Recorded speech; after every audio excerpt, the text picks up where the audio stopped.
warahmatullahi wabarakatuh. Perkenalkan, nama saya Dila Putri Lita, NIM 190413448082 dari Prodi S1 Pendidikan IPS 2019B. Di video ini, saya akan mempraktekkan kegiatan pembelajaran inti untuk memenuhi tugas mata kuliah keterampilan mengajar dan pembelajaran mikro.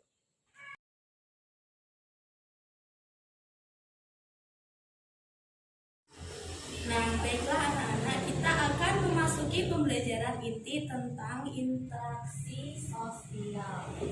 Silahkan dibuka bukunya, buku paketnya, halaman 25. Sudah? Nah, baik. Yang perlu kita tahu, interaksi sosial itu merupakan hubungan antar manusia yang bersifat dinamis. Artinya, interaksi sosial itu akan terus berlangsung seumur hidup selama manusia masih hidup di lingkungan masyarakat. Mengapa demikian, Bu? Karena interaksi sosial memenuhi kebutuhan hidup manusia sebagai makhluk sosial. Ada yang tahu makhluk sosial itu seperti apa? Kok diam? Nggak ada yang tahu? Ya, jadi makhluk sosial itu makhluk yang tidak bisa memenuhi kebutuhannya sendiri. Jadi dia perlu berinteraksi dengan orang lain untuk dapat memenuhi kebutuhannya. Nah, baiklah anak-anak, kita akan memasuki pembelajaran inti tentang interaksi sosial.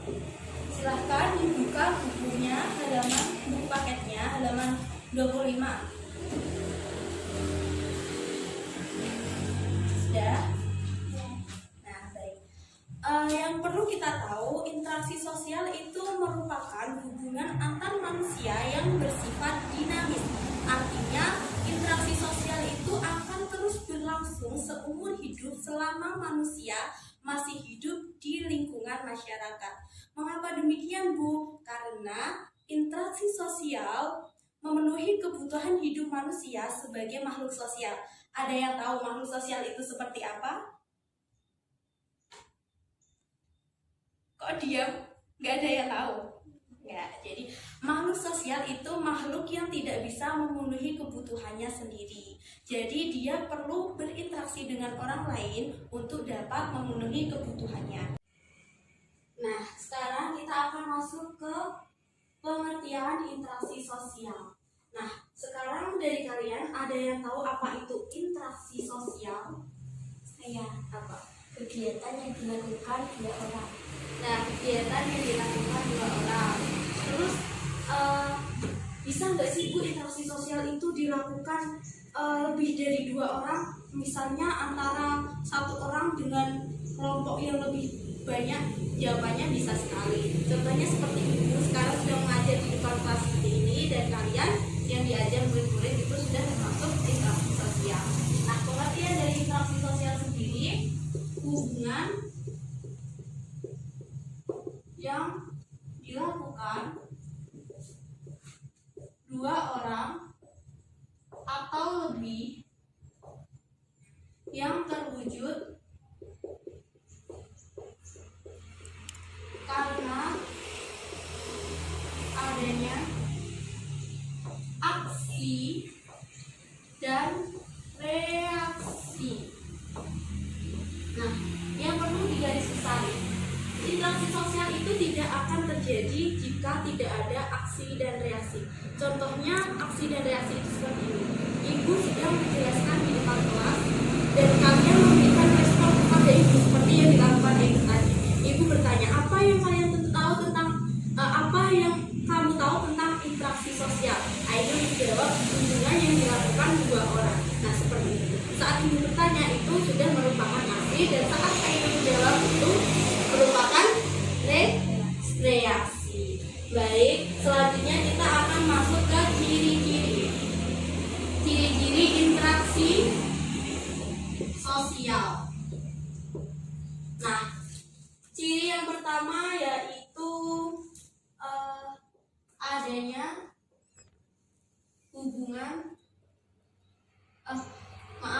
dilakukan dua orang.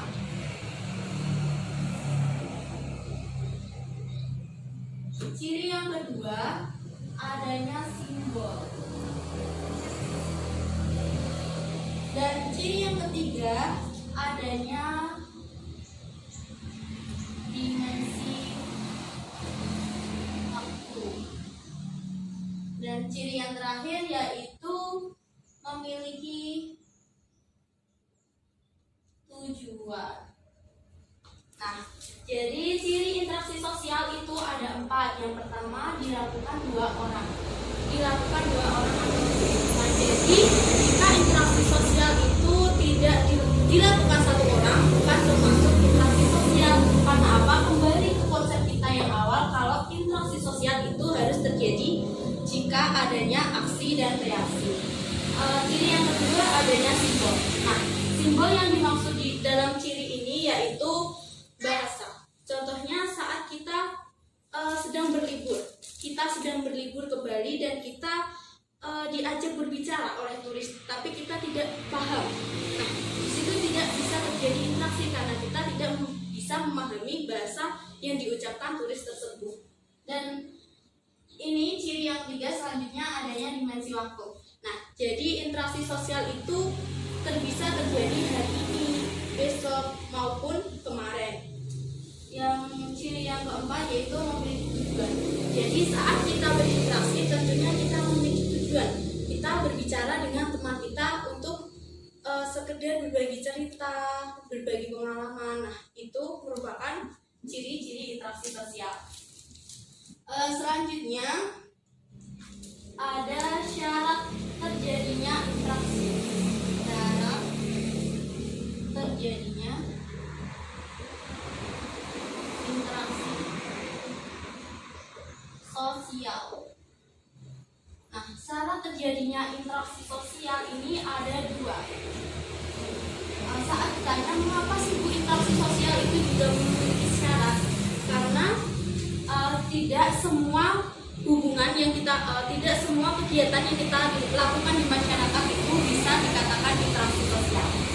Syarat terjadinya interaksi sosial sendiri ada 2, yaitu kontak sosial dan komunikasi. Syarat terjadinya interaksi sosial sendiri itu ada 2, yaitu kontak sosial dan komunikasi. Kontak sosial yaitu saat kita berinteraksi dengan masyarakat. Kontak sosial itu dibagi menjadi 2, primer dan sekunder. Kontak sosial secara primer adalah kontak sosial yang dilakukan secara langsung atau tatap muka.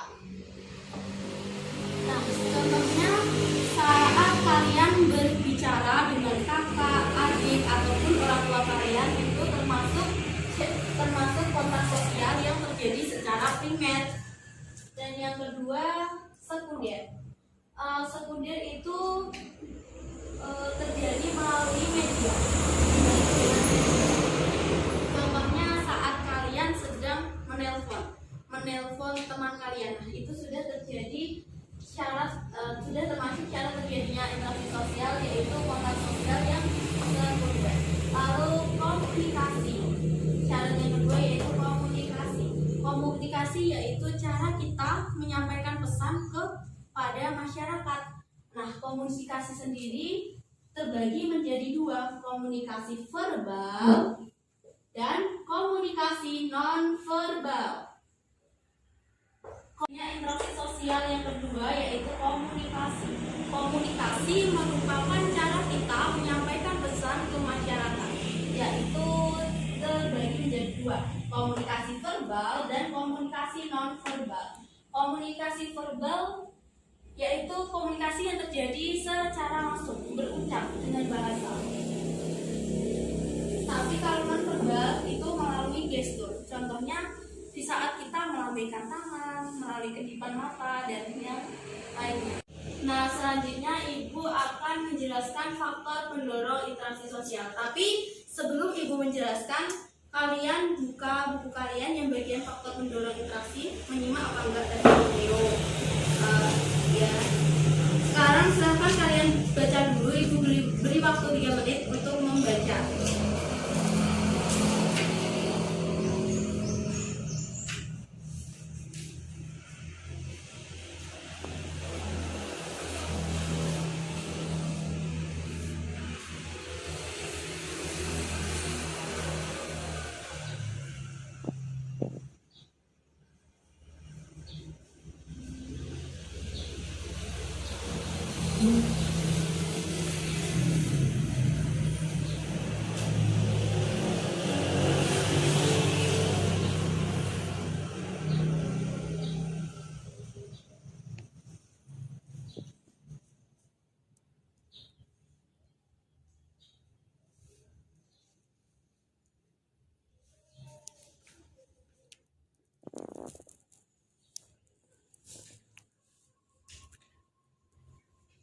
Karena cukup kalian untuk membacanya, sekarang akan ibu jelaskan faktor-faktor pendorong interaksi sosial.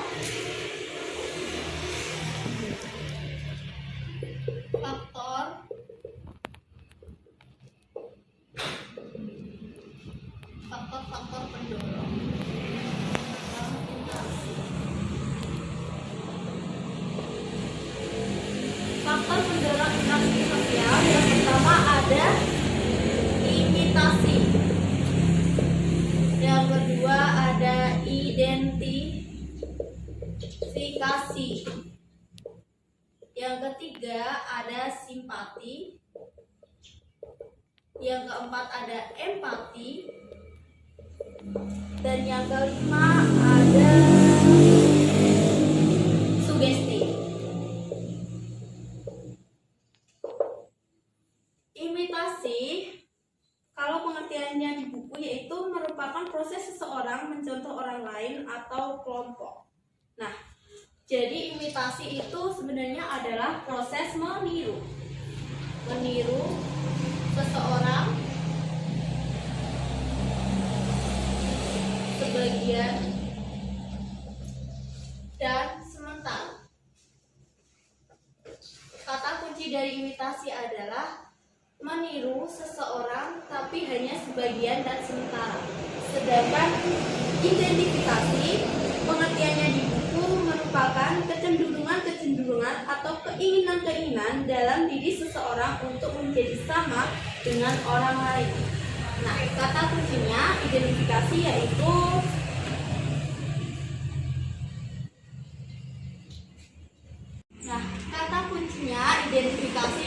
dorongan untuk menjadi sama identik. Nah, simpati, pengertian di buku, simpati yaitu merupakan kemampuan untuk merasakan diri seolah-olah dalam keadaan orang lain dan ikut merasakan apa yang dialami orang lain. Nah, di sini Ibu kasih kata kuncinya, yaitu ikut merasakan apa yang dirasakan orang lain, tapi tanpa adanya tindakan. Yang selanjutnya empati, kata kuncinya yaitu sebenarnya empati itu kelanjutan dari simpati. Kalau simpati kita ikut merasakan tapi kita tidak melakukan suatu implementasi dari apa yang kita rasakan tersebut. Contohnya saat kita melihat di televisi ada korban bencana alam, kita ikut merasa kasihan, kita iba, tapi kita tidak melakukan apapun. Nah, kalau empati adalah kelanjutan dari simpati. Nah, dari kita melihat tersebut, kita berinisiatif untuk melakukan penggalangan dana untuk korban bencana tadi. Nah, itu yang dimaksud dengan empati.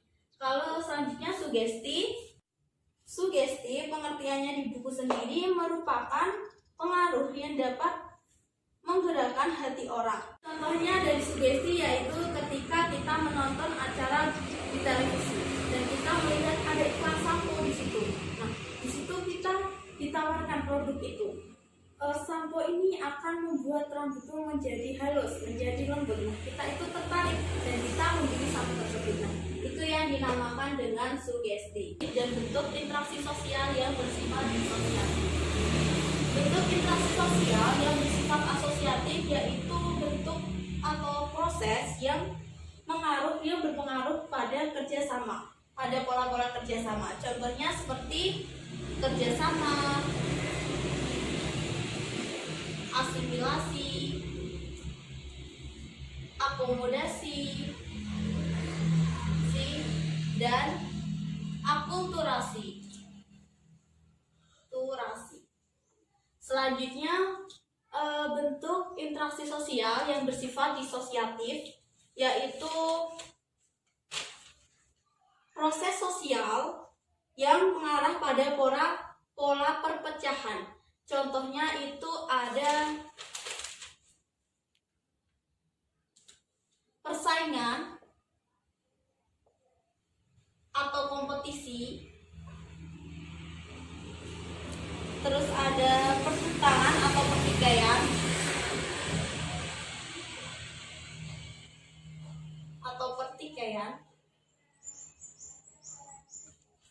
dan ada kontravensi. Baik, Ibu jelaskan sedikit ya. Kerjasama, asimilasi, akomodasi, dan akulturasi. Asimilasi dan akulturasi ini perbedaannya jika asimilasi itu bentuknya seperti ini. Asimilasi itu bentuknya seperti ini. Terus akulturasi itu bentuknya seperti ini. Jadi itu seperti ini. Asimilasi yaitu suatu kebudayaan. Asimilasi suatu kebudayaan satu dengan yang lainnya jika digabungkan akan menghasilkan kebudayaan yang baru. Sedangkan akulturasi yaitu satu kebudayaan dengan satu kebudayaan yang lain jika digabungkan akan menjadi satu kebudayaan baru, tetapi masih ada campuran dari kebudayaan yang lama. Terus ini disosiatif, contohnya ada persaingan dan kompetisi. Persaingan dan kompetisi contohnya seperti saat kalian